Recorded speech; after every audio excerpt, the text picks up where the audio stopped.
Have you ever felt that whisper in your soul calling you to something more, but all the things spinning around in your mind have kept you stuck? Well, what if I told you that choosing excellence could be both easier and more adventurous than you could ever imagine? I am Chelsea DeBruin-Colbert, your host of All Things Excellence. I'm a soul catalyst for excellence who leapt off that corporate cliff and left small-town Iowa farm life in my 20s to follow my calling, helping women come home to themselves by anchoring into who they're designed to be. I create sacred containers where women rediscover their truth, design their dream life, and transform those whispers into action. Now you can find me running my business from the soccer sidelines as a coach's wife, hiking my favorite Arizona mountain, or back in Iowa with my family, or on an adventure chasing my next sunrise, hot cup of coffee and journal in hand. Through intimate conversations about the stories, the traumas, and the transformations behind choosing excellence, we're creating a collective healing journey together. I believe in diving deep into personality designs, experimenting boldly, and learning life's greatest lessons through our beautiful chaos. Every week, my guests and I are going to rip down the curtains so you can see behind the scenes of real transformation as we explore what excellence actually looks like. Not just the highlight reel, but that messy middle where the magic happens. Whether you're seeking inspiration to take that leap or already on your journey and craving connection, this is your invitation to join us. So grab your coffee, settle in, and get ready to discover just how close you are to the life your soul is calling you to create. This is All Things Excellence. Hello, All Things Excellence fam. I know y'all have been waiting for this episode where not just one Enneagram 8 is here, but there are two of us. So God help everybody. Put on your seatbelts. If you've got a harness, attach it. We are ready to go. Today, I get to bring to you my friend, my mentor, Kobe, and our marriage mentor, one of the most important people in my whole life, the Chris Parker, the greatness extractor. You have been, I guess, probably running, sprinting, crawling alongside of life with me for a decade now. I know. So you met me Oh my gosh. 45 days after I turned 30, so I was a baby. Yeah. And what's really cool about this, y'all, how we met was I was living Mhm. in Dallas at the time and we were going to the same church, and I would hear constantly about this infamous Chris Parker who is like rocket scientist slash a billion things. Like, she's very brilliant and bright and has all the degrees and all the things, and I went to coffee with someone because I would do leadership interviews all the time. I would take people to coffee who were living a life that I wanted to live, a piece of their life. I would take them to coffee. I would interview them just like I do right here on the podcast. I'm just living my same life. I'm just making it public now. And they said, you should do one with Chris Parker. And I said, well, that would be a dream. I'd been living in Dallas for 2 years. I knew who she was for 2 years. How are you going to make that happen? Because I wouldn't know how to make that happen. And she was like, I'll make the connection. She actually has a mastermind group. Do you want to go? You do not have to ask me twice. I am there when. So I show up to the mastermind meeting, and it was incredible because this room, it was full of wildly successful people. Some of them I already knew. It was all women.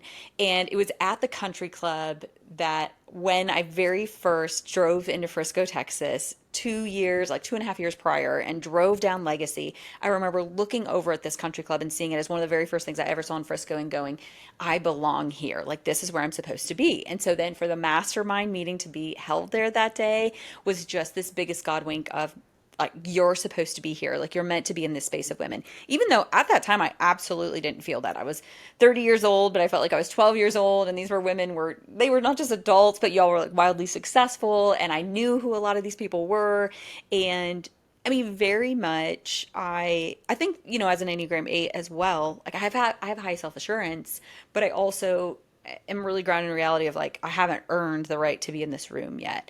And so when you handed out a book, which was super cool. And then at the very end of the meeting that day, you came over with a piece of paper and you offered me to be able to be in this mastermind. And I remember thinking I would pay my firstborn child to be in. I didn't want that. No, she didn't want that. She just wanted a little bit of money. And I was like, this is literally nothing. Are you kidding me right now? To be able to be in the space with these women. And so that was the beginning. Hmm. Yeah. That's a long time ago. Wow. I know. A decade. It's a whole decade ago. Well, So you've grown up a little bit. a little. In some ways, not at all. You're And going so, yeah. And so, I mean, that's where we got started. And then I do think the fact that we're both Enneagram eights, even before we knew it, but then when we really knew it, that was next level for our relationship. So I can't remember how, did you find the Enneagram eight? Did you find the Enneagram before me or, No, you brought it in, okay. and then you and some of the women in the group were trying to figure out what mine was. And you Yeah. guys would play some bets. Yeah. Yeah. We were, I don't know. and Let me read that too. And I went, I don't think so. yeah. So how quickly did you know that you were an Enneagram 8? Oh, it wasn't quick because we No. bounced. I'm a very strong 8-7, Yeah. and we kept going. Is it 7-8, 8-7, 7-8, 8-7, and then we discovered I was really an 8. Yeah. And I had, it was actually the funniest story. I'll tell like a nice I version of figured it. you wanted to share that. Because I was like, there's just no way. I kept looking at you going, there's no way that she is an Enneagram 8. Like, I know I'm an Enneagram 8. I know other people who are Enneagram 8s. And she's so wise and patient and poised, even though you have a joke about patience that you really didn't get any when God gave it out. You have more patience than me. And just, you had really mastered the art of taking a breath before speaking. Hmm. And I'd seen that. And so I thought, there's just no way. I don't know what she is, but she can't be an 8. And then we were doing some trips together where I would help you with logistics with some mastermind trips. And there was a gift that I always would wrap the gifts because I love wrapping gifts. But there was a gift that you didn't want me to know what it was. You wanted me to be surprised, right? Mhm. Right. So you were trying to wrap them. I did wrap them. You did. You did. That's true. She was wrapping them all by herself, and I came down the stairs to the basement of this house, and she was wrapping them, and I remember looking at them and be like, she looks frustrated, and the tissue paper, you were frustrated by the tissue paper, and I really love tissue paper.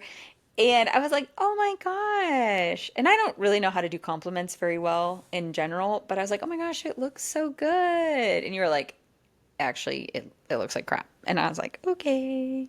No, actually, I said it looks like shit. You did. Like it looks like shit. And I was like, You went, oh, you were.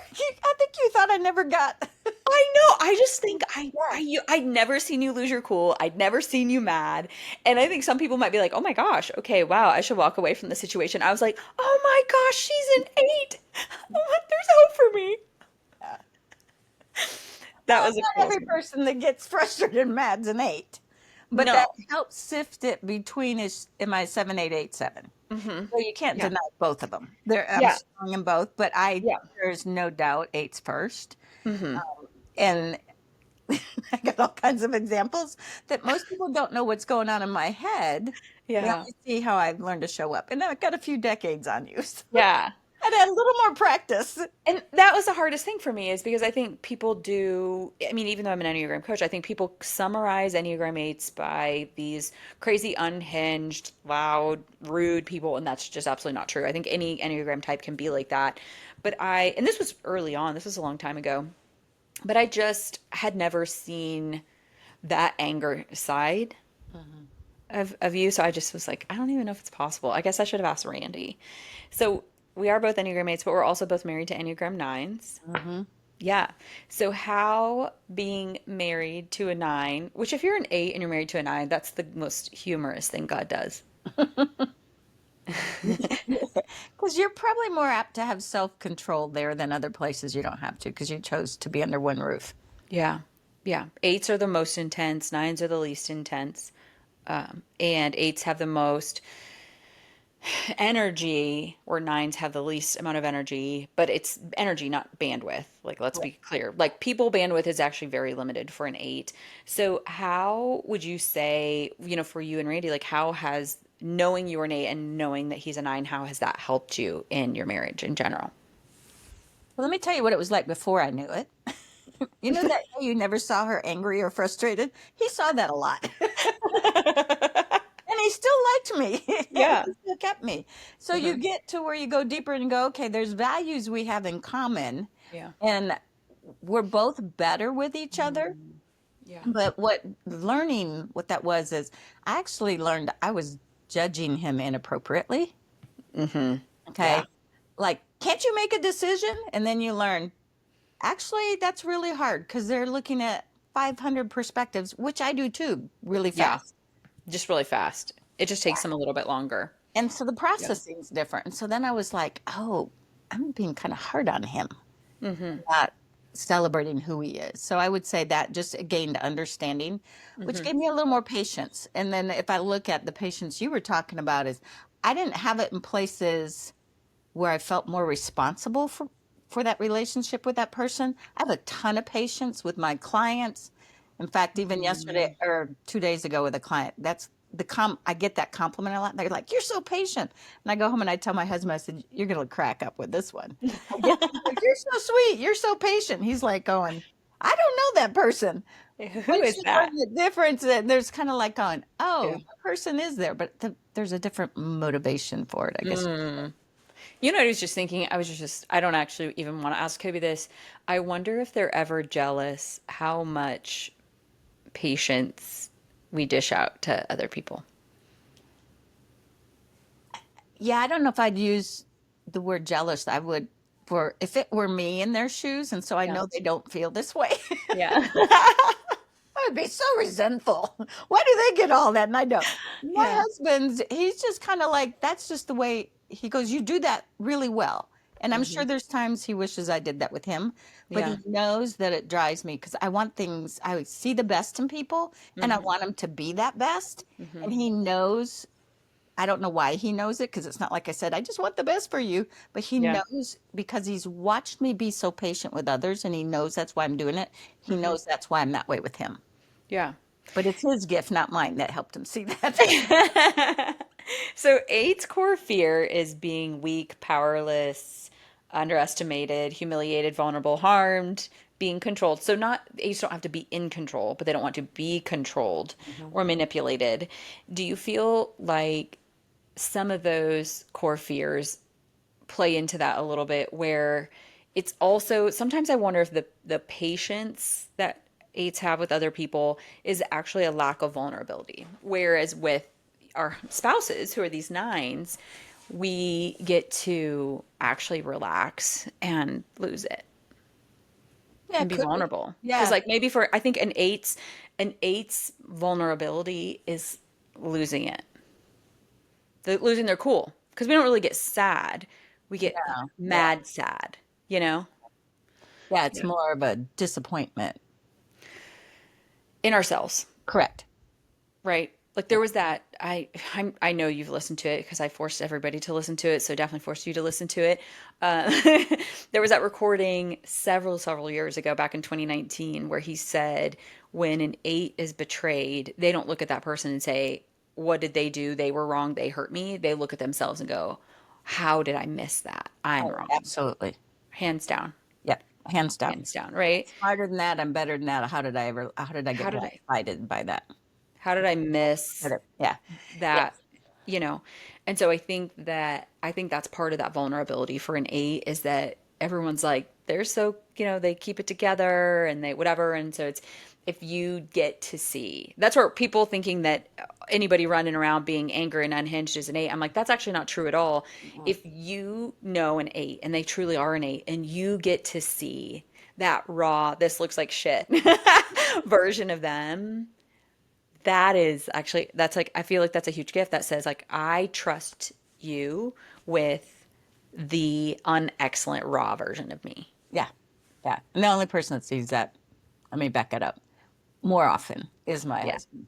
Yeah. Yeah, Yeah. absolutely. I Yeah. He agree with gets that. raw and real. Yeah. Yeah. I feel bad for my parents who are a seven and a nine. They love to avoid anything painful or avoid all things. And then obviously my husband is a 9. I feel like those three people see the crazy version of me more than anybody. And they're the two types and the three people that they would love to not see it at all. Well, and what the to me it is a gift as you gain the Yeah. appreciation for the great part you bring. Yeah. And so, gosh, you hope it is your loved ones, right? You hope it is your parents or your husband. Yeah. But think about who held on to the belief there was more to us than what was showing up in the moment.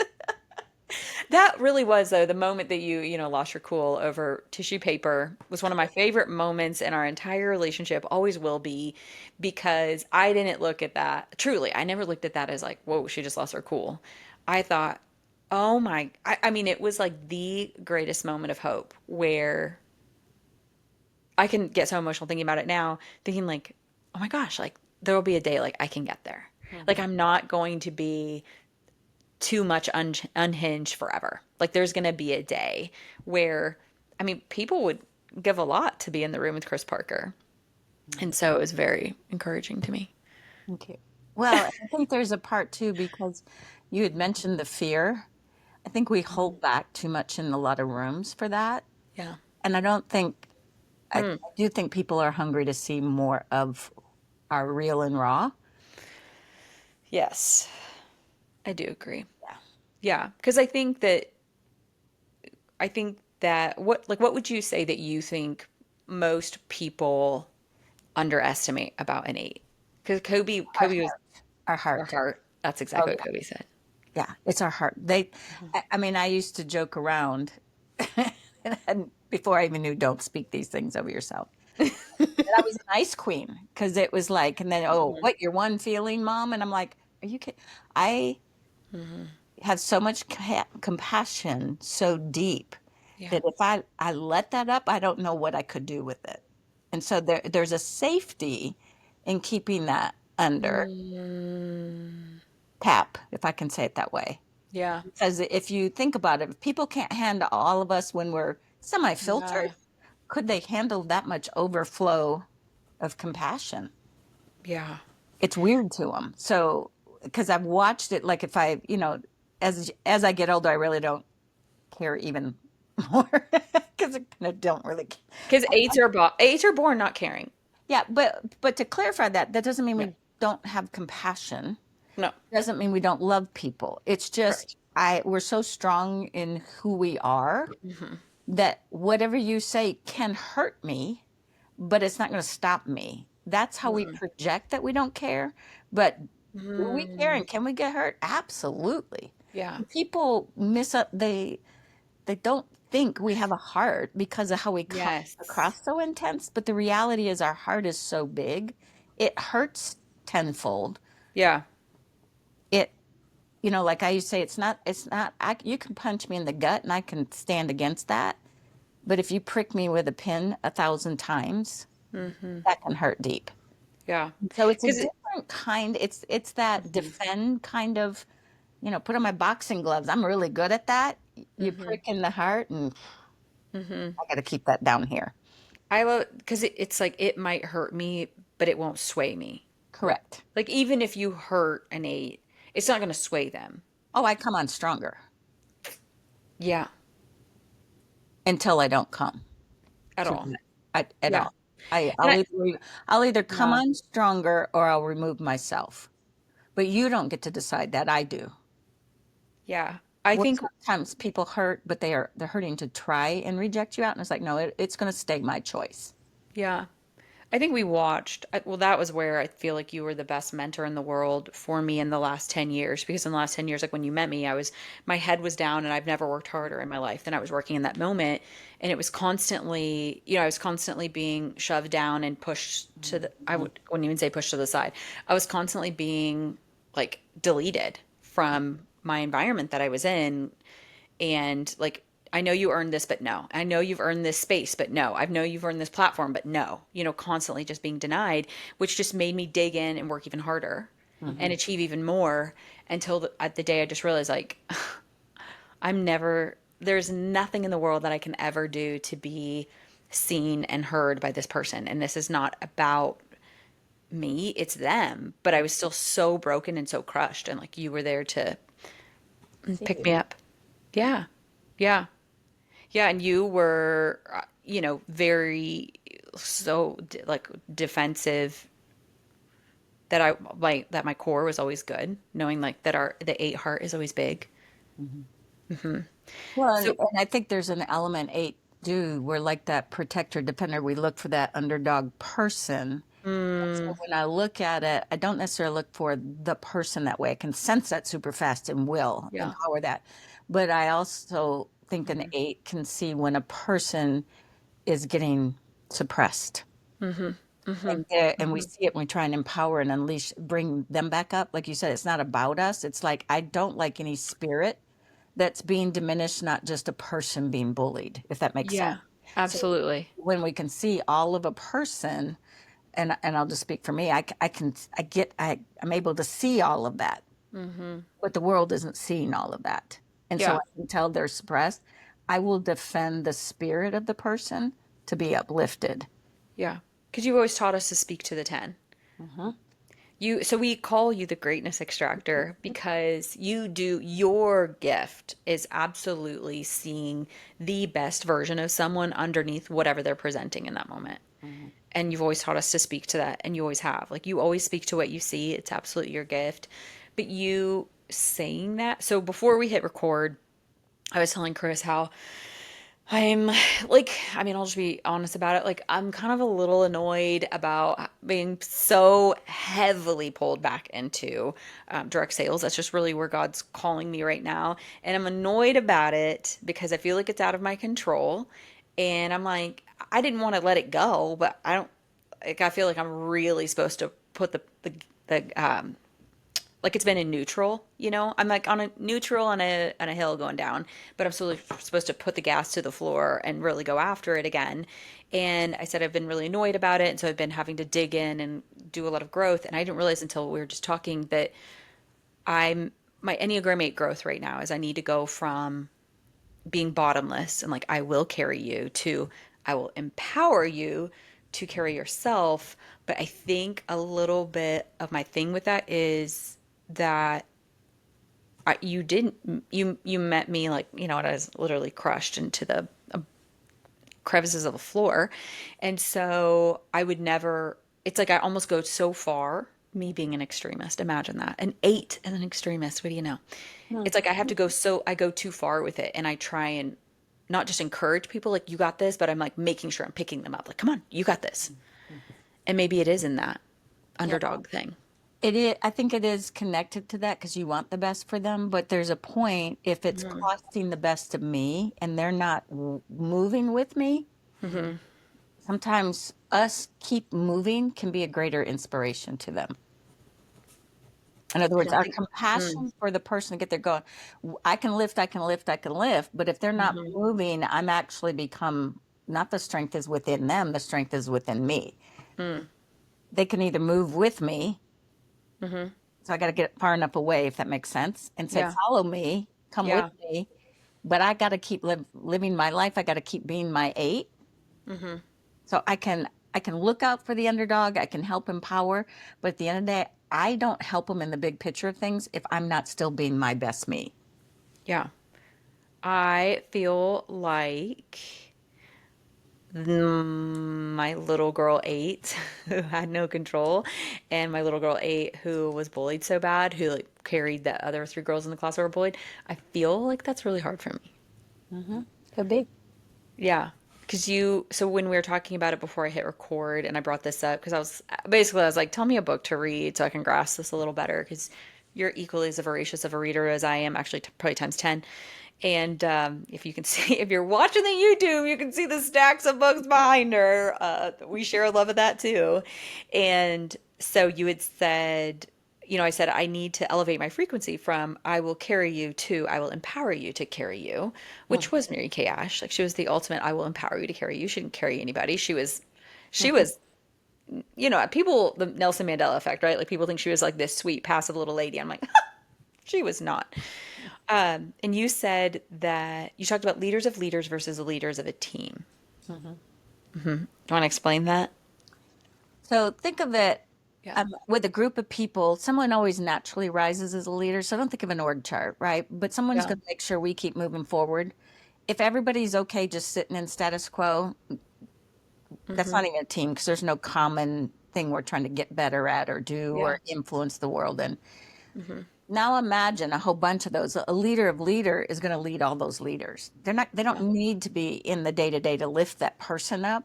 They Right. need to go, we got mountains to move and they're Uh-huh. all going to move a little different, but we got to cover a massive amount of ground. Mm-hmm. So like one of the biggest challenges people have if you're a team leader, if I can call it Mm-hmm. that, you're managing in the tactical. You're managing the I'm going to say the feelings and that type of thing, but it's more Yeah. even the tactical. If it's in a business, it's the task to be done. It's the Yeah. like managing widgets. If Yeah. I'm a leader of leaders, I'm actually developing leaders. I'm not trying to do it for them. I'm not even necessarily beside them, but I'm going to mentor them. But I got to see their potential and go, my whole goal is to unleash their potential. My goal, secondary to that, is that we get the outcome. A frontline leader is going to go, we just got to get the outcome at all costs. So if you're not going to get there, they push them over, Yeah. you're going to get it and fill the gap. So leaders of leaders are always focused on developing the leader, and they'll get an order of magnitude more results.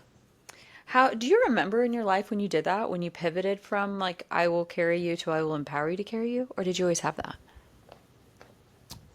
Um, Probably more of that's natural because I've never been one that I can recall Yeah. that jumped in and carried people.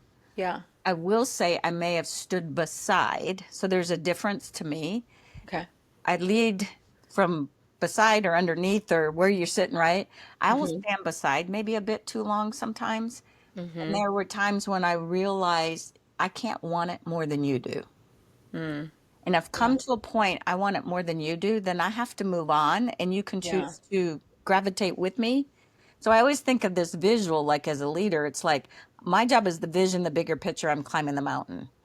And I can't be so far away from my people, if I could stand taller, that I'm holding Mm-hmm. their hand, right? But I'm grabbing up this way. And so when you do that, I got to Mm. keep moving. And if you don't keep moving with me, I have to let go. Yeah. But if I'm all about me, I'm so far away, no one's following me. Mm-hmm. Mm-hmm. So you got to have enough distance, they keep moving, and you can't stand there so long that you're carrying them, the whole team. And I don't know if you Yeah. remember, we had a trip like that. We were climbing up, we had to pause, and I had some health challenges, but it You was mean let's back up. This was the same tissue paper trip. But prior to that, Christina and I, we were tally ho, we were far on ahead, having a great grand old time hiking away.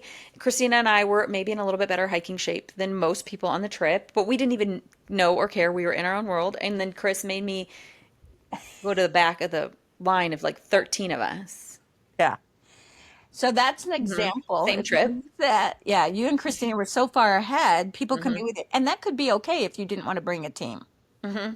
By having you go to the back, it's like I've Hmm. got to look out for who's dragging behind and Hmm. unleash to get them moving because the outcome we were looking for was everybody needed to get to Mm, the top. If yeah. your outcome is as an individual, I need to get Yeah. there. If your outcome is my team needs to get there, I've got to do whatever. And sometimes I stand beside people. Uh-huh. Sometimes I'm behind them, pushing them. Got to know where do I need to Hmm. go? Am I at the front of the pack, back of the pack, beside? Or what we ended up doing when we were at the top, we left two behind because Yeah. they chose to not go farther. We Hmm. enabled, we empowered, we slowed down. They chose Hmm. not to, and that had to be okay. Yeah. So But how do you know? Because I was thinking about that. I'm like, okay, so that happened where Christina and I were far ahead, and then you were like, Chelsea, I want you to be at the very back, and I was like, okay, not cool, Chris. And okay, I was like that way, she 30. was pissed. I was pissed, and in my super pissed defense, I was like 33-ish Oh, years I'm just old. teasing. So I was, oh no, I was pissed. I was mad. I was like so annoyed. I was very annoyed.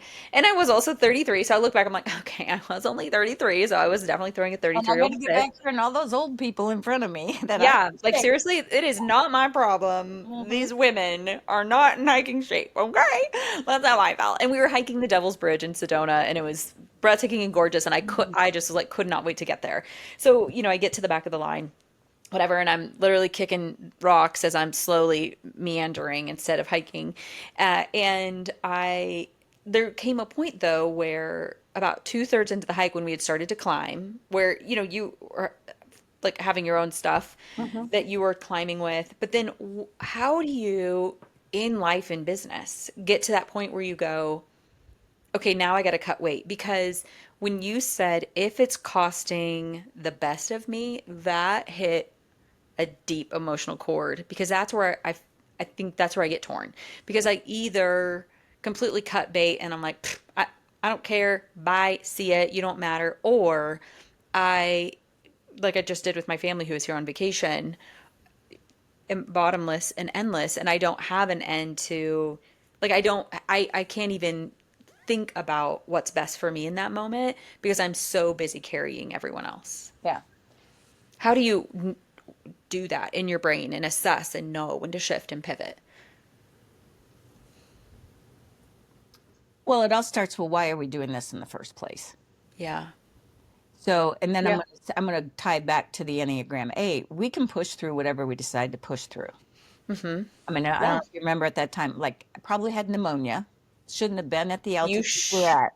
Yeah, But you were super sick. You yeah, were super, yeah. but Uh-huh. what Okay, was yeah. interesting in it as I'm trying to push through, so I'm going to come back to me. I'm pushed through because I'm responsible. I'm the leader. I've got all these Mm-hmm. people, and then I'm in the middle. And then all of a sudden, I'm like, I am not going to be the one that sits out. What Mm-hmm. was interesting in that moment, though, we paused Mm-hmm. and I'm going to say there was probably a little bit of spiritual stuff going on too. I Absolutely. wasn't wanting to let go of anybody. I wanted everybody to go to the top. And it was Mm-hmm. costing the majority from getting up there. And so I had to go, okay, I got to let go. And when I let go, the vision of us standing up there is what won. Mm-hmm. And so by me, if I look at it, pushing through, and 8 can push through for themselves almost to the cost of my health. Because we had a Mm-hmm. nurse with us and she goes, Chris, you probably have pneumonia. Mm-hmm. I'm like, don't speak it. I don't have time for it. And so, but what Yeah. was interesting, once we let go and got up there, I didn't have any problem. Yeah. So if you go back to your question, how did you know when? In the physical, it was showing up in my body. Yeah, it was. If I had more wisdom at that time, I would have known what was going on and said, "Oh, I've got to let go." Or at the bottom, "Hey, some of you Mm-hmm. make it, some of you won't, but that's okay. Here's the outcome." So Yeah. since that, because I do work in the business world all the time, Mm-hmm. that's what we're doing. I cast the vision that is their vision. I get them to expand their vision. Mm-hmm. We decide what the outcomes are, and then it's some will make it, some won't. Some of your super achievers will drop out, Yeah. and you got to be okay with that. And I think that's one of the hardest thing as an 8 is we think we're indispensable, meaning I don't mean indispensable, Invincible? invincible. Yeah, that word. We think we are invincible. I know I'm indispensable. We're not invincible? No, I'm just We think we are. What? This whole time I was pretty sure I was invincible. Oh well, like I said, at the end of the week, you don't know what you get out of me on a Friday. We're not Captain Marvel. I swore that no one's stronger than us. Well, and I do, with the clients, I will go to the end Yeah. of whatever it takes to get done, and then if I don't have that next day to recharge. Mm, So mm, in seeing that, going, when did I push them too far? mm. When Yeah. Okay. And when I've pushed them too far, I go, is that what they needed? Back to the compassion, the deep, to get them across for their own breakthrough? Or Yeah. was I so determined to win with this group that I took on their goals to be mine and they're not mine? Oh, wow. That's really good. So it's kind of all ties back together. It's like, why are we doing this? And who is it that has to win? Is Mm, it me or them yeah. or all of us or no one? Is it the journey? Yeah. Um, when you said my inability to let go was holding everyone back, I feel like that's Because I had the clear vision in my mind why we chose that place, and then you told me the name of it. Was I hmm knew we needed to stand, whoever hmm that was, Yeah. on that bridge to Yeah. let whatever go in there. We needed to take dominion. Yeah. So that had to be fulfilled. Hmm. And as leader of the group, I had to be on it. Yeah. What I hated, that deep compassion I have, that I knew some people were going to miss that experience and I didn't want them to. So I wanted it more for them than they Hmm. wanted it for themselves. Oh my Yep. gosh, but I do that constantly. Yeah. I screw this up every time my middle brother and his wife come for vacation. I plan this huge elaborate thing to see all the things, and then we get in. I did much better at pivoting this time because Kobe can really ground me back in reality where he's like, they don't care about what you care about. Like I brought them to that most beautiful place where it's so breathtaking from Flagstaff to Sedona, and they're like, "Yeah, it kind of looks like Arkansas." I mean, and they meant it. I was like, Yeah. "Oh my, I'm gonna." You're I deflated. died. Like my soul died. I'm like, I planned this huge elaborate trip with all the things to see the dinosaur bones and to see the ruins and to see the lava and to see the. And you're like, it looks like Arkansas. Are you kidding me right now? And it, I know, and I do think because I'm an experienced person. Well, I that's think 7, right? yes, I and then my 8 will go to whatever lengths it takes to get people to experience this experience. And then when we want the experience of the view from the bridge, when you crawl out there more than they want it for themselves, I die a little, Yeah. you And so what know? I've learned though, it's my vision.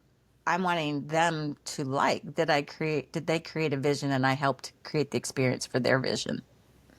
Whose Mm, vision are we driving towards? So, like an 8, we want so deeply, so badly for somebody. We're either partnering that 9 or that 7, right? But our experience, I've done a million experiences because I'm such a heavy 7 in that as well. yep. And then I'm like going, man, I spent and spent and spent to create the experience, even when they said they wanted it, but I was expecting them to have the same outcome I had.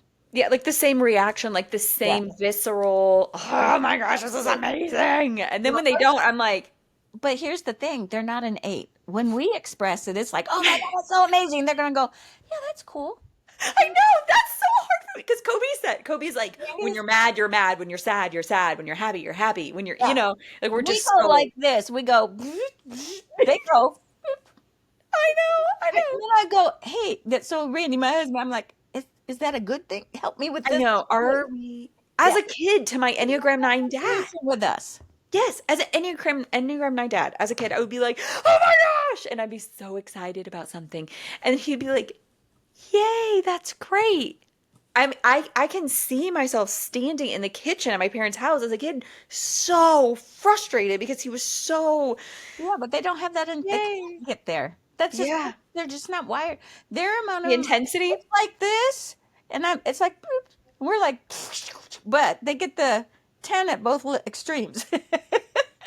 So the good Yes. news is that little blip when they're excited, then when Hmm. they're very annoyed with us, it's not very big either. Okay, I've got a question on this. Do you think it is an so when you as an Enneagram 8 elevate your frequency from I will carry you to I will empower you to carry yourself. Do you think it's almost going I will carry you to the experience I believe to my core that you want to have? Elevating to I will empower you to carry yourself to the experience that I know that you want.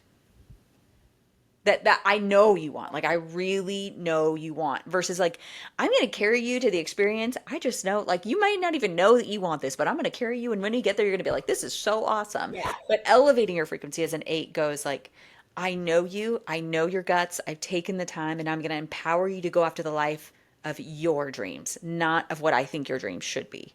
Exactly. Because that's a little bit of control, right? Like we don't like It's being out total of control. control. We don't like to be it. So we have to ask ourselves, and it's not Ouch. having to be in control, No, it's just we don't but want to be we're controlled. also, we don't want to be controlled, but we are also We don't want to be out perceived of as control. controlling of others because we want that so much for them. Right. We probably So do feel that's controlled. why the whole let go. You got to let go because Hmm. we're pushing them to what we want them to experience, and they don't want it. That's Agreed. viewed as controlling, and that we're not Right. coming from a place of intention to control it. We want them to experience it, but that's that heavy 7, I think, That wait, which part do you think is a 7? wanting them to experience what we experienced. Oh versus yeah, at the high that we want them to experience it. I mean, the more is more. I mean, my wings have it. People could, if people don't really know our deepest intentions, I think both of us could be accused of being sevens because maybe externally our seven presents I'm really. very reserved though compared to you. Well, that's true. Wait, do you remember what your so each Enneagram number, we talked about this with our at last week with our Enneagram sevens. Each Enneagram number has there's a subtype. Do you remember your subtype? Yeah, my subtitle. Were you Well, social? huh? Were you social? Yes. You're social. So she is a social eight, and I'm the one-to-one sexual eight. I mean, like doesn't matter how I try and get around it. I'm like, no, I'm not. Yeah. Uh-huh. So I am not just an eight, but I am the most intense. I'm still looking out for everybody else. Just a pinch. I am absolutely the most intense. Which, okay, so here's something very funny that my mom, so my niece is seven. She just had her seventh birthday the other day, Brinley. Already, Can yeah. you believe it? I know, what a dream. It was my dream to have a niece. And what's even cooler about it was my dream. Not only did I get my dream of having a niece, but I've known since the moment I've known since the moment she was born that she was an eight because of the things that she would do in the hospital. She was born with all of her guts and her ovaries on the outside. It's called whatever it is. We knew it. She was born immediately into surgery, but they would always swaddle her, and every time they would swaddle her tight, she would rip out and she would start ripping her tubes out. Which I'm like, hi, you were trying to control an eight and confine her. She just wanted to be able to like stretch. Hmm. Um, but my mom was telling me the other day this new thing that she started doing where when she knows something that's a secret and she knows that she can't share about it, she'll allude to it so people figure it out. Like she knows about this family secret and she had said apparently to her great grandma like, "Oh, well you don't even want to know what's going on." And then my mom was hiding cupcakes under the table at her studio and all the grandkids were there and she goes, "Oh yeah, guys, you definitely don't want to look under the table because you wouldn't believe what grandma has there." Like she didn't say the cupcakes are under the table. She's like, "Oh, you wouldn't want to look under there." So eights are known as their core weakness is lust because they lust after a little intensity. They love unmasking things and they love stirring the pot a little bit. Oh, How that's my does middle. That's not my middle name. That's my first name, Spencer. I asked my son years ago. I said, "Well, how would you describe me?" He goes, "Oh, you are a pot stirrer." I know. When I very first moved away from Iowa to Dallas, I would come back. My mom was like, "Stop coming home and making a mess of things and leaving." And what she meant was I would come home, unmask all the things. My friend Allison said, "You just drop these truth bombs and you walk away like, oh, ha, ha." Like, Yeah, you'll learn that when you're ready to hear it. yes, so I have Some people learned. never are. I learned tact. Yeah, Yes, I have learned some tact with that, but that also resonates with you. I learned a lot of tact a long time ago. But I think the business world helped me with that a lot. Yeah, because you are, I don't, you're, she'll not say this, but I'll say this. You're like very fancy in the business world. There's very well-known best-selling books that have your name in it that you've helped and contributed to. What would you say that you do? You work, I say I'm a business consultant, but then most people, I'm not a like hour for hire or hire for no, hour, whatever you call no, it, kind no. of person. A thinking partner, business strategist. For executives. Yeah, I mean, we get results they're not getting. Yeah. So they're For, either growing so fast they can't keep up, we help sort it out, or they're in deep trouble and we got to help them survive. yeah. But you work with really large, world-renowned companies in their executive team Hmm. to sort shit out. In a very complex organization, usually. Yeah, it's not. Yes. I don't Yeah. do as well with small teams, not, and I don't mean it that Mm. way. I Yeah. get to work with all kinds of teams within an organization, Yeah. but a small business that has 5 people, I am not your person. Because I think it's complexity. I think you love all of the dynamics of like wildly complex situations. And the more people that are involved in an organization, the more complex it is. Would you say Yeah, that? totally, and that's where I have patience. Okay. Okay. Yeah, Yeah. I Absolutely. know it's complex, and I know they're trying to Yeah. sort it all out in their head, but yeah, that's the only Yeah. reason I'm patient there. Okay, so I have a couple questions for you, and then we're going to talk about how to trigger an eight and how to know they're triggered. How do you, because I feel like you probably get this in your job. So I thought, oh, this is a good one. Speaking of your job, how do you respond when, so how do you respond to being challenged or confronted by others, which I'm sure you experience? Because you're working with people who are wildly successful, who've earned their stripes, who are in charge of a lot of things. And so when you're, maybe it could be with your husband or your kids or your grandkids, because your grandkids, they confront and challenge you just as Oh much. yeah. I'm sure I have another strong eight in my family. Well, let's just talk work because I do that very differently. Then your Enneagram, yeah, I know. I You do do. that differently. Actually, I don't do it any differently on the inside. Mm, You yeah. challenge me, my hair in the back of my neck's gonna rise, and in my brain, I'm going, "What the? You don't, you know?" Or I'm thinking, "Shut the up." So inside, that there is no difference. How if you back Yeah. me up or challenge me in the corner, I would love to stand here and say, I go, "Oh, well, what leads you to believe that?" No, I'm like, game on, But I've learned to Yeah. just, kind of like relax in that and know that it's not at me, it's not for me, and it's nothing to do with me, and no one's trying to Mm, control me.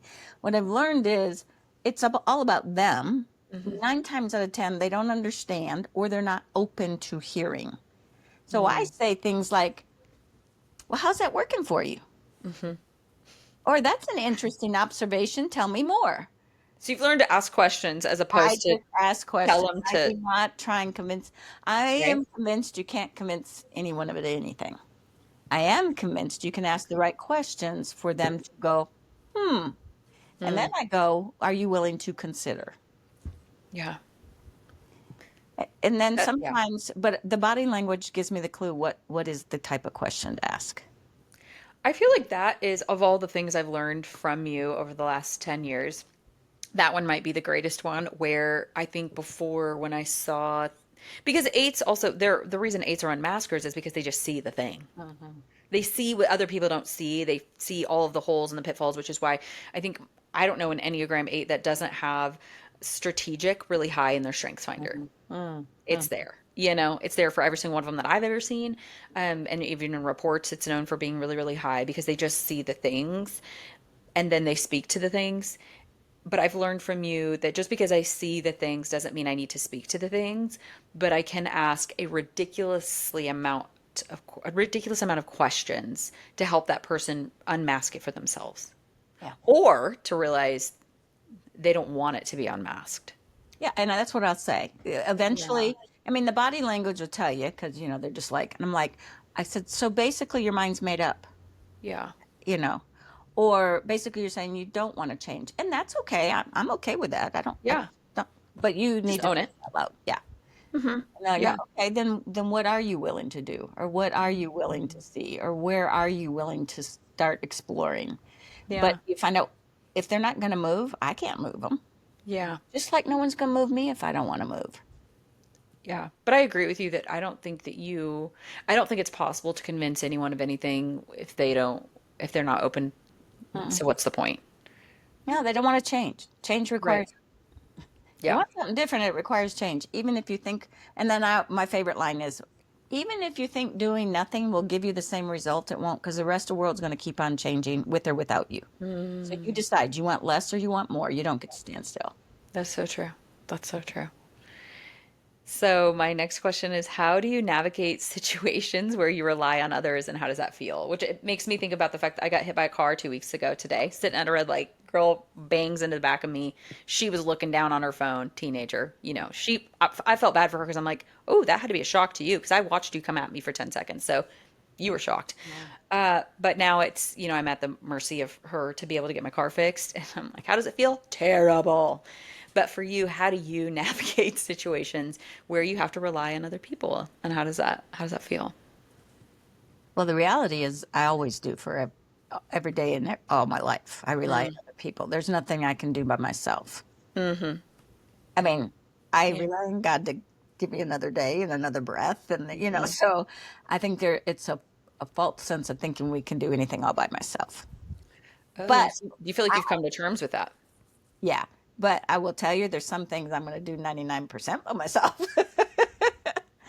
But I just realized that it's like Yeah. there is absolutely nothing. Even if I'll give you an example. So I have an amazing husband. We married for decades. Mm-hmm. And if you look from the outside, it could look like I do everything. I said, but no, but who he is being allows me to be myself, which allows us to get, so he doesn't have to do Yeah. anything. But Yeah. if I have that solid Mm-hmm. strength and foundation of his values, I can stand in that. Just him being him, Yeah. he's doing a huge amount to me being successful. I think this is my personal opinion. You can share your own. I think that as an eight married to a nine, the number one thing that I need from him on a day-to-day basis, and which is probably why I married him, is knowing nothing ever in the world will ever cause him to betray or leave me, and that is all I need. Exactly. I don't need you to All do right. anything other than that. Yeah. So you step back, and with each person, so back to your question, Mm-hmm. I either, we all need something from each other, Yeah. but it's never equal. Like, in other words, if I Mm. need for that, if he's just him and I don't see him for a week, that's Yeah. okay. Because that's like 90% of my success. Yeah. So if I look at every person and you have an interaction, I'm like, it's a give and receive world, right? Yeah. Well, I give a smile and they smile back. That's a gift. If I give a smile and they don't, that's okay. I am who I am. Mm-hmm. Mm-hmm. So I love I look back at that and I'm like, I can't do anything by myself, that. Mm-hmm. but I do a lot where I'm unaware of who's contributing to.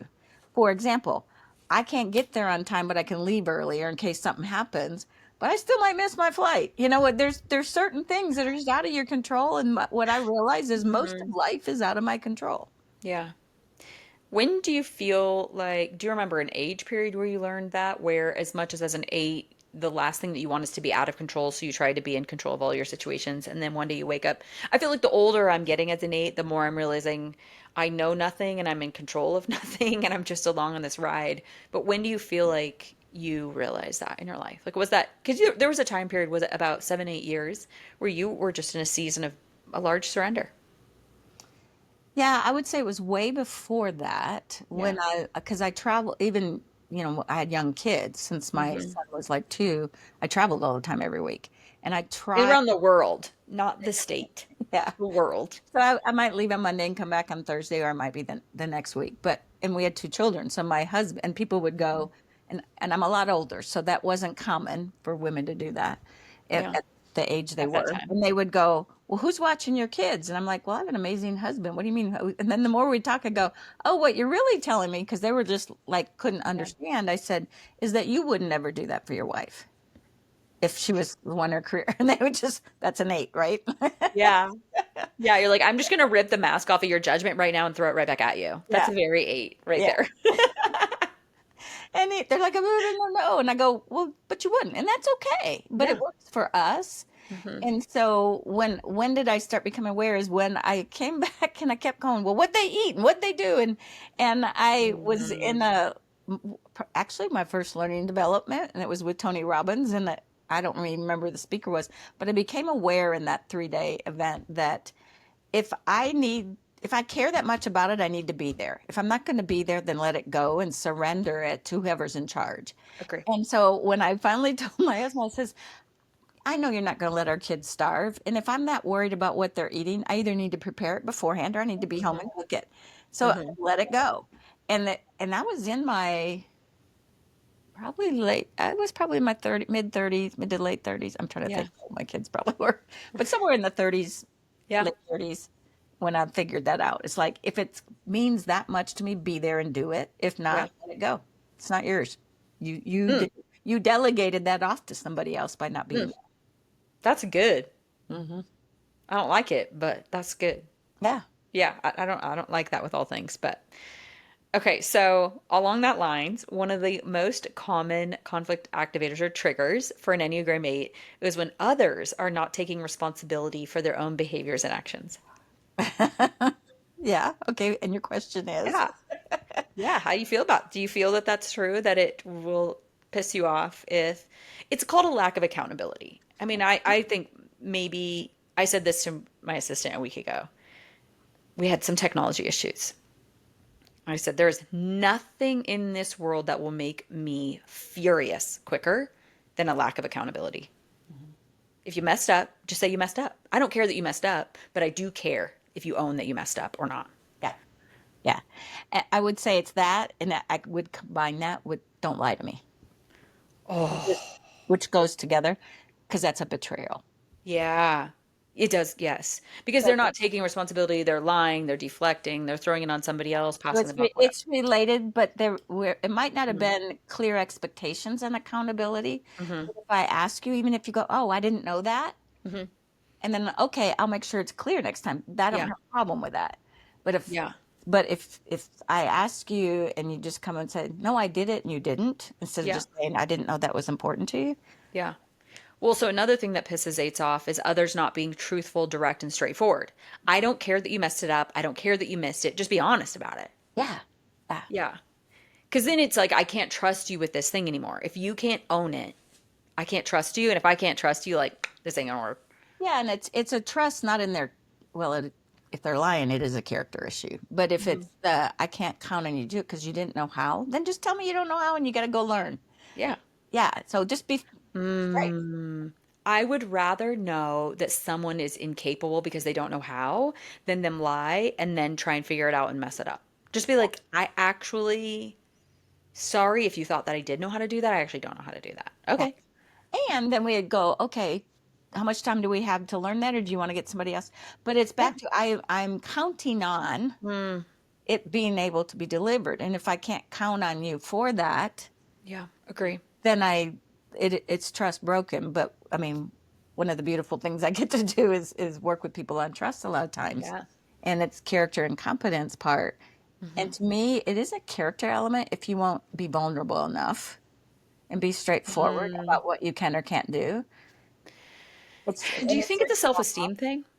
So self-assurance. So Enneagram Eights. yeah. You know what, this makes me insane when I will be in public and I'll be like, oh yeah, I'm really awesome at that actually. And people tend to go, oh wow, and she's humble too. And then I'm like, I literally want to punch them in the face. Like I'm gonna throat punch you right now just for saying that, even though we're in public at a school. Like I get it so much. But I think it's because it's like, well, do you want me to tell you the 10 things I suck at? Will that make you feel better? I don't Well, know. People don't do that as well. People don't go, this is where I'm really great and this is where I really suck. So I've that's learned, self-esteem. I'll have people. It is because we have that. We don't mind saying what we're good at. Yeah. Or Most what we're people bad at. will say what they're not good at. They'll think humble is saying what I'm not good at. Hmm. Okay, but the reality is, as people, we have things we're really good at, and we have things we suck at, Yeah. and then there's things that we do okay at. Yeah. And I don't care how you're wired, has Yeah. that.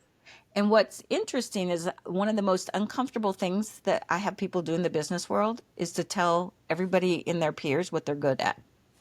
Because to And your I point, that we as a society, I don't know if it is, we don't think we're supposed to do that because we do think mm, it's egotistical. Except, well, no, you mhm, should say, hey, I'm good at these. You can mhm, count on me for that. I mhm. struggle with these, and these I'm pretty good, but I'm not Yeah. great. But and so I make them first because we by nature go, I don't do this one well. Maybe I don't listen well, but I'm really good at getting results. Mhm. They don't want to say it out loud, Yeah. and that we're conditioned in the world. I do feel that. Obviously when I'm excited, I'm excited. And as a kid, I would go to my dad and my grandma, his mom, and I would be like, I'm so excited. And they would, I would try to be celebrate something as a kid and then even as an adult in my late 20s.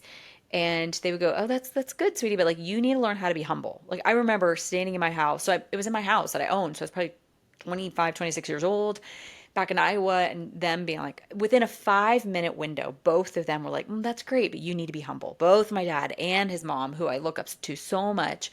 And I think that's when I stopped celebrating myself. And that in turn, now as a coach, it's like I have a really hard time selling myself Yeah, because because the of that. world around us says you should. No, So humble critical. humility. And one of the things, it's like, are we open to Mm, ask and understand others? It's not about diminishing ourselves. It's about being yeah. open to what others bring. And I believe as an Mm, eight, our compassion so deep and wanting that and looking that under, we want them to see how great they are. Yeah. And we want to shine a light on that for people to Yeah. see it. So we don't understand why people keep trying to dim ours. It's It's really just so challenging. clear. Yeah. It's like, why do I have to dim my light to make you feel more comfortable? Like the world talks about this a lot, but But why? we should be doing both. So we should, Yeah. all of us. It's Yeah. like if you come back and go, don't Mm. dim your light. But if you're uncomfortable with saying that, don't stop, don't dim, bring your others back up. Yeah. In other words, Mm. you've got both. Don't don't destroy your own confidence. Ask Yeah. yourself, what is it I need to get better at, and get Hmm. better at it and be growing in it. Yeah.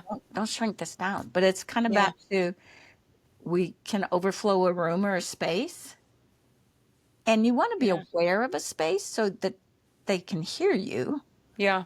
but you still be authentically you. So you're dialing in a volume, but you're not lowering your frequency, if that makes sense.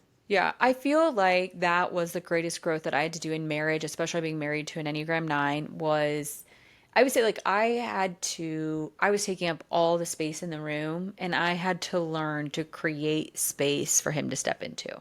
Not to be less of myself, but That's different. You created space. yeah, I had to create space for to allow Kobe to step into. I see that with my Enneagram 9 dad, where I have to, which was very hard when so he came in hot on the end of a vacation with my two nephews who are 4 and 8, and they're wrecking balls because they're 4 and 8-year-old boys. They just are. And my sister-in-law, who's a 4. So there was just so much already going on. And he's here for like a half a second, and then my car gets hit.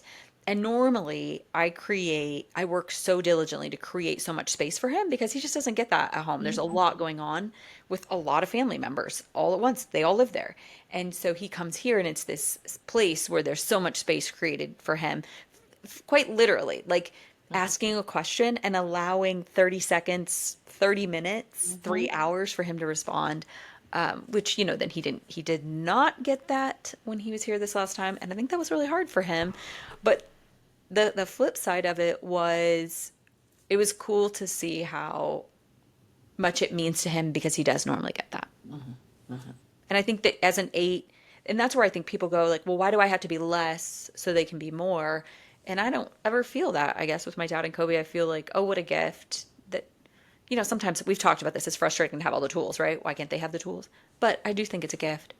Well, and that's a responsibility we have because we do have it. But the Mm. key, as you were saying that, we're not less. We made a bigger room because we made Yeah. space, right, to hold it. Ooh, we just built a bigger room.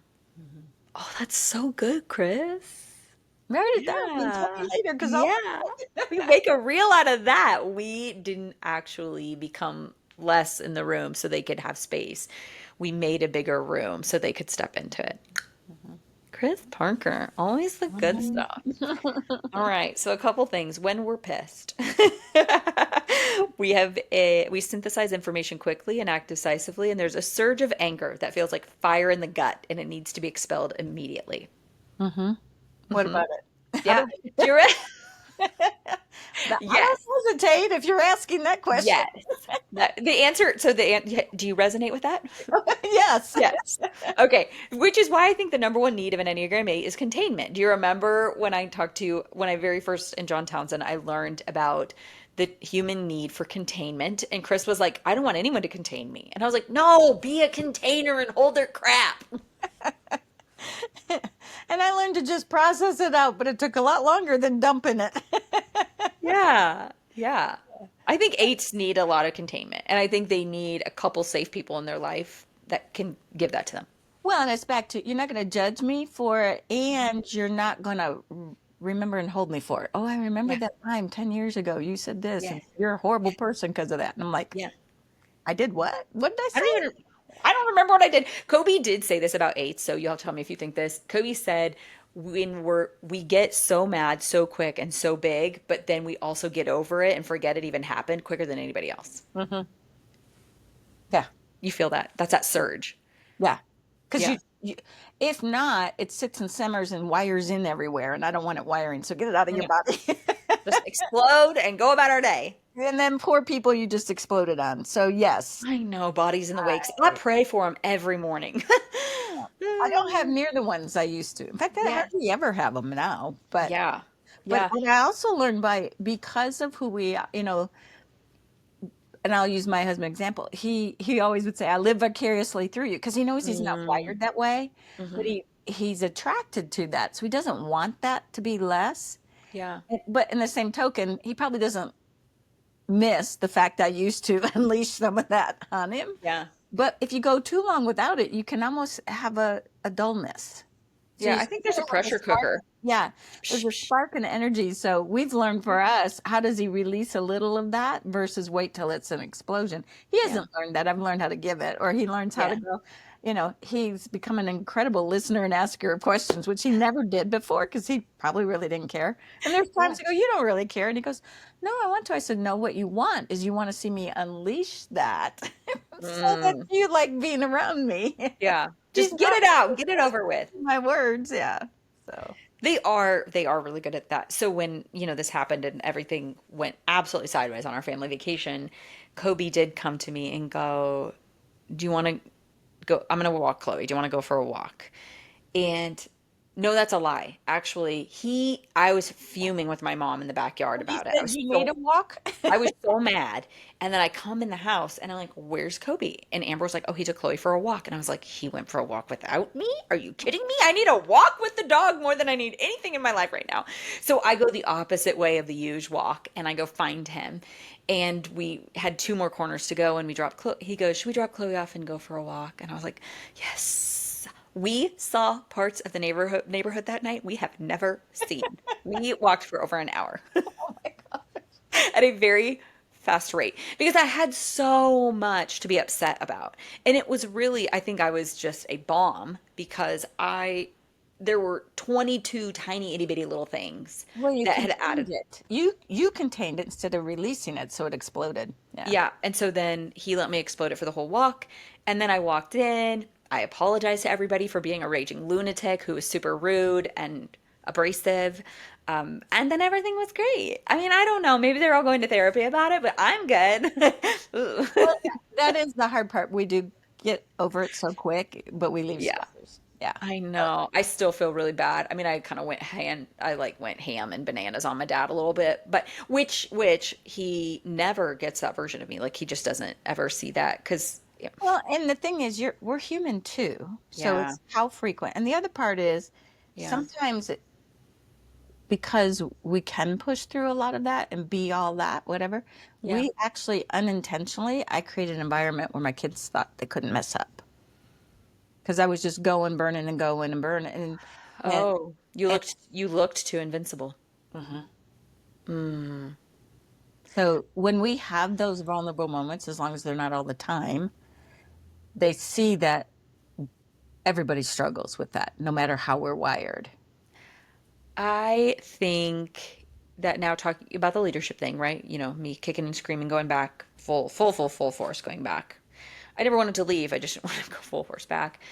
I think that part of like if you talk to the people that I led a decade ago, they would probably say one of the hardest things about being led by her is that she is so invincible. Like she just has no end and she can just keep going. And I think that is where I really did lack vulnerability is that I no one ever saw me lose it. Mhm. Which that's where I think eights and ones can get confused because eights are the perfectionists, like everything's got to be perfect. And I think for eights, it's everything's got to be strong. We just always got to be strong. Nobody's going to see me crack. And I think which is why then I think when I had a like mental breakdown, I had to run away from everything because it was like, whoa, I don't even know how to see my own breakdown. I definitely can't let anybody else see my breakdown. Yeah. Yeah. And that's the true vulnerability because if they really Mhm. know me, they might leave me. Oh, absolutely. Like I was already too much. And so now for them to see this is where I think I think everything that fours get a really bad rap about because they wear their emotions on the outside, we are that exact same thing, but just on Mhm. the inside, right? And so Until we explode. We don't wear them all the time outside, but yeah. we try and contain it so much on the inside that it eventually erupts. It's like a volcano. Yeah. Yeah. Yeah, we just don't let them see it, but it's absolutely there. So, okay, the one other thing, when eights are pissed, they discard the people they don't respect.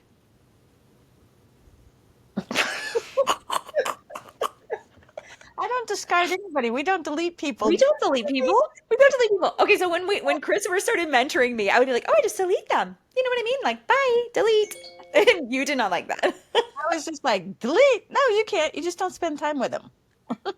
Then I was like, "Yeah, delete them." Like you pretend that they don't exist anymore. No, I just don't give them as much of my time, so I set different Right. boundaries. Yeah. Yes. So she had better, more mature boundaries, of which I've learned. I've learned to now distance myself from people as opposed to delete them and be like, "Yeah, this just isn't working out for me anymore." But I remember when Kobe brought this up to me that I have zero tolerance for people that I don't respect. I will also say, if you have children, when I was young. I mean, I was so young that I'm surprised I have any teeth. Maybe my teeth all grew back in actually after this because it was probably before I even lost my baby teeth. My mom would always say to me, "You will respect me, little girl," and I would say, "Respect is earned." Oh, my grandson says that. Constantly. And he's 16, and he's an 8. I have no doubt. Yeah, what is that like? Okay, so what is that like being the grandma to, we know he's an eight. Come on, we've known for years. Oh, I know. Yeah. It's actually great, and I see because my daughter so is not, and I watch Mhm. him unintentionally, and now as he's older, probably intentionally. Take dominion. Like he knows he can dominate, and he can push Yeah, a button to her yeah, eruption, right? yeah. And I feel for her because I know what he's Mhm, doing, and mhm. he doesn't respect the mom because she doesn't do things the way that he sees the reveal, right? Yep, And he says it like he sees it, and it yep. doesn't land in the right place. And so there, there have been times that an 8 is the only one that can stop an 8.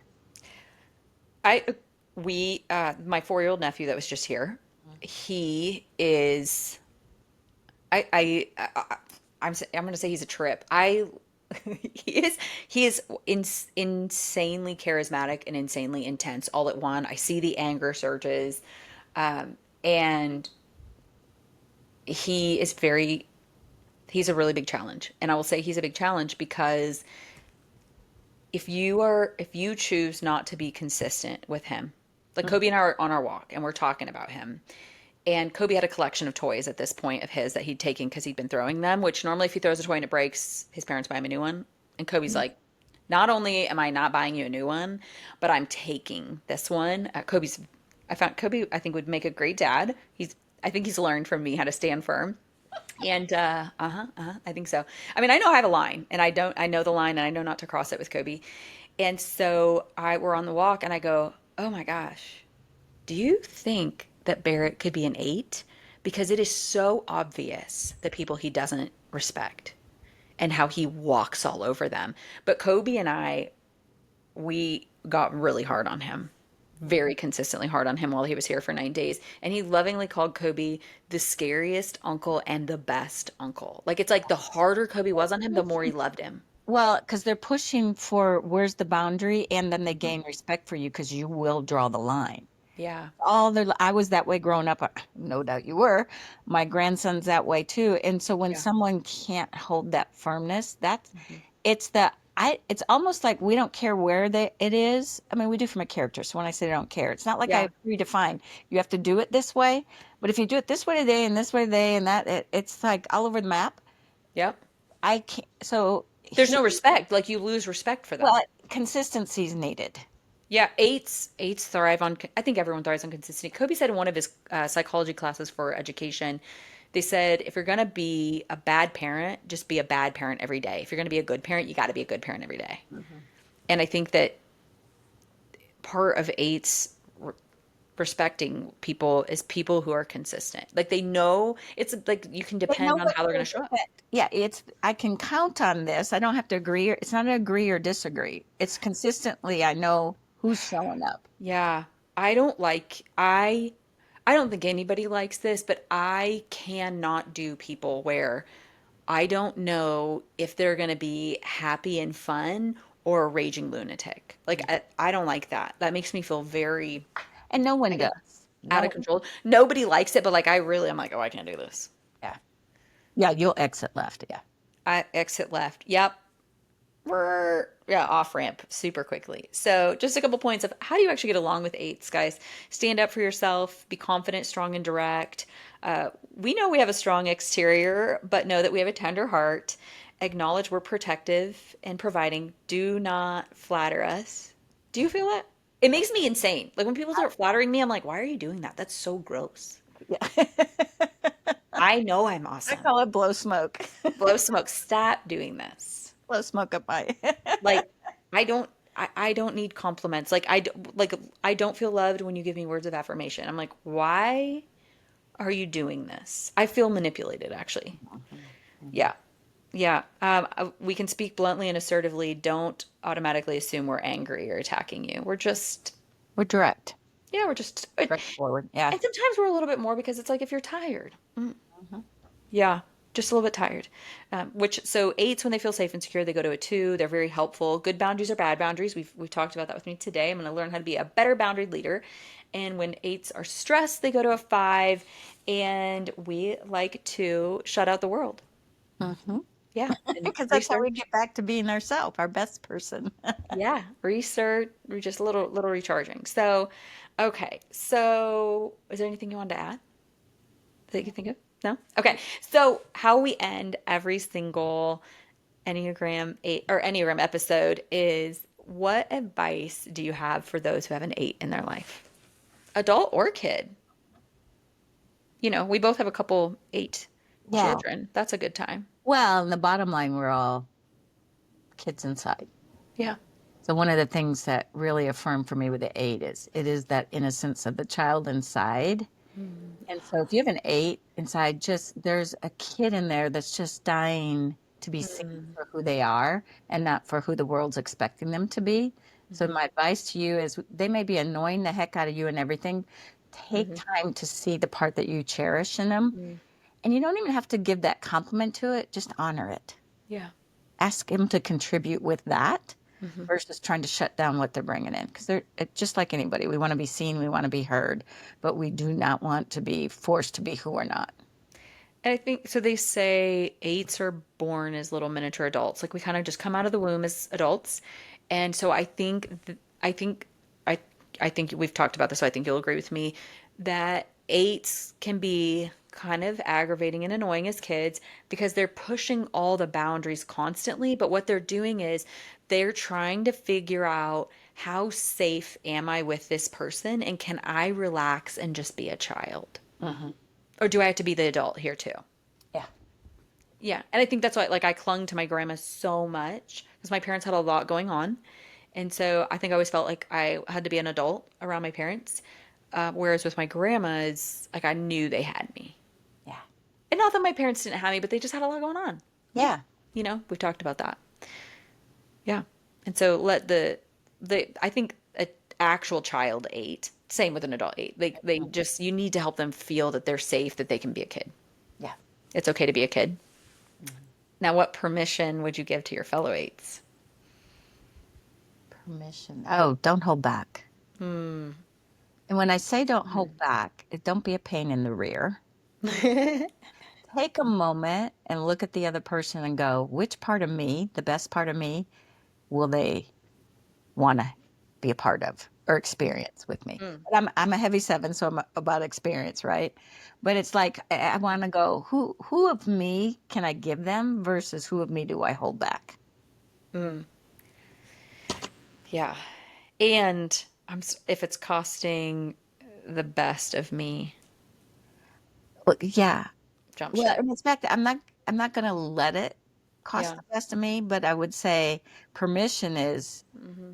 be the best of who you are and be okay if someone else doesn't love that today. Because I will tell you down the road, they will remember it and go, that's what used to bug me, but I miss it. Do you think that what people love about us and hate about us is the same thing? Like they hate that we're so intense and that everything has to be excellent, but when they need someone to be intense, we're the first person they call, and when they want someone to create something excellent, we're also the first person they call. Mhm. Yeah. But it's hard because I And don't part think of people what they hate realize. of that, though, is because it's kind of like we hold people that we admire, and I do it too. You know, we all do Yeah. it on a pedestal. And Yeah. so if we're admiring that, we feel less than. But when we need it, we go to that which we admire. So if you think about the traits that that person has, know you have it too. So when I see that that person inspired me to bring that out, now I'm more on a level playing ground with them. So it's kind of like you were saying. It's like I hate it because I'm thinking I'm missing it. Hmm. But when I need it, I go get it. But if a true eight is healthy, they're helping me be that. They're not trying to squish me down to still be less than. Well, they're empowering you to rise up to that. Yeah, because they already see that same trait in you. Yeah. All right. All right, you guys. Well, there you go. There's a dip into some vulnerability with the eights. I will not. I'll say like it really was like pulling back the curtain, and not that eights hide behind a curtain. We definitely are who we are. We're never like that's for sure. But we just, I feel like eights stay really reserved, honestly. Mhm. And so then to really go, oh, this is actually what's going on inside of our body, and this is what's actually happening and why we're reacting the way that we are, which is the Enneagram, right? It's what's motivating us. So thank you all. If you've listened all the way through this and you're going, oh my gosh, I know an eight, I have an eight in my life, or my kid is an eight, we are praying for you. Um, we are here for you. Exclamation point, exclamation point. Lots of prayers. I think there's a support group somewhere. There should be. But thank you so much, Chris, for jumping on here. There's literally nobody in the world that could have. I mean, I would have been like, oh, we're just gonna have to delay this episode. You are a busy lady. It is hard to track you down, but it's so worth it because you had to be here. You were the person that I grew on my Enneagram 8 journey with. You were the person that encouraged me relentlessly to dive in, become an Enneagram coach, do all the things when I said, no, I'm not going to do that. And you kept encouraging me to. So you've absolutely always spoken to the 10 in me and extracted all of the greatness out of me, as you will continue doing for a long time. Chris is going to live to be old because I need her for a very long time still. Oh, and I will. My dad's 95, still living. Yes, Mom's yes. 91, so we got it. We I'm got a lot. 20. We got a lot of time to go. So, thank you all for listening today. And remember, come back next week. We are going to wrap up this entire series before we go on a little summer break and wrap up season 1 of All Things Excellence. We're going to finish up with our Enneagram Nines, our most beloved Enneagram Nines. So, thank you again, All Things Excellence fam, and we will see you next time. Thanks for listening to All Things Excellence. If something landed with you today, I'd love for you to follow the show, share it with a friend, or leave a quick review. It helps more women find these transformational conversations. And if you're ready for support with your next step, or needing someone to stand in the gap with you to figure out what that even is, I'd love to create that space for you. And my intro clarity call is a great place to start, because life is too quick and too full to have to figure it out alone. Until next time, All Things Excellence fam, thank you for listening.